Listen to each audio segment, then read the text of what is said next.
नेपाल विद्युत प्राधिकरणका चर्चित कार्यकारी निर्देशक कुलमान घिसिङलाई हटाउनु धेरैका लागि आश्चर्यको विषय बनेको छ। उनले लोडसेडिङ अन्त्य गरेपछि नेपालमा उनलाई उज्यालोको नायक भनेर चिनिन थालेको थियो। तर यति ठूलो लोकप्रियता हुँदाहुँदै पनि किन कुलमान हटाइए भन्ने अहिले चौतर्फी प्रश्न उठेको छ। आजको यस भिडियोमा हामीले कुलमान हटाउनुका सम्भावित कारणको बारेमा चर्चा गर्नेछौँ।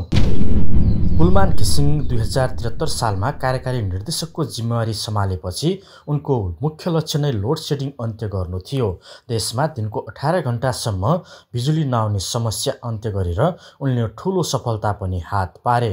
उनले विद्युत चोरी नियन्त्रण, प्रसारण लाइन सुधार र आर्थिक व्यवस्थालाई सुधार गरी प्राधिकरणलाई नाफामा पनि ल्याए।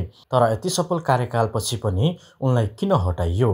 विभिन्न समाचार स्रोत र जानकारीका अनुसार कुलमान घिसिङलाई पदबाट हटाउनुको कारण राजनीतिक हस्तक्षेप नै हो। सरकारले उनको ठाउँमा आफू अनुकूल व्यक्तिलाई नियुक्त गर्न चाहेको देखिन्छ। यो कुराले धेरै प्रश्नहरू उब्जाउँछ। यति ठूलो उपलब्धि हासिल गरेका व्यक्तिलाई किन हटाइयो? यो प्रश्न छ कि यो निर्णयको पछाडि राजनीतिक स्वार्थ लुकेको छ। सरकारको आफ्नो एजेन्डा पूरा गर्न उनलाई हटाएको धेरैको बुझाइ छ। यो कदमले प्रतिगमनमाथि राजनीति हाबी भएको उदाहरण प्रस्तुत गरेको छ। नेपालमा सरकारी नियुक्ति र पदहरूमा राजनीतिक हाबी हुने पुरानै चलन हो। प्राधिकरण जस्तो महत्त्वपूर्ण संस्थामा राजनीतिक दलहरूको प्रभाव रहने भएकाले कुनै नेताले आफ्नो विश्वासपात्रलाई नियुक्त गर्ने चाहना राखेको हुन सक्छ।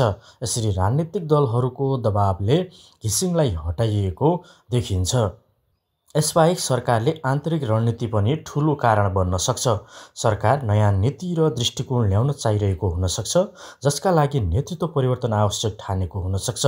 सरकारको नयाँ योजना कार्यान्वयन गर्न चाहिरहेको हुन सक्छ र यसका लागि नयाँ अनुहार, नेतृत्व, फरक दृष्टिकोण ल्याउने विश्वास गरिएको हुन सक्छ।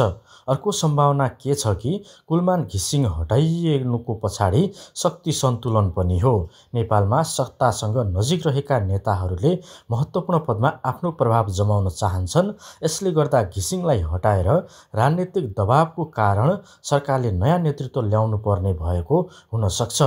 घिसिङ हटाउनुको अर्को कारण हुन सक्छ आन्तरिक असहमति। घिसिङले विद्युत प्राधिकरणमा सुधारको काम गर्दा केही उच्च अधिकारीहरूसँग मतभेद भएका हुन सक्छन्।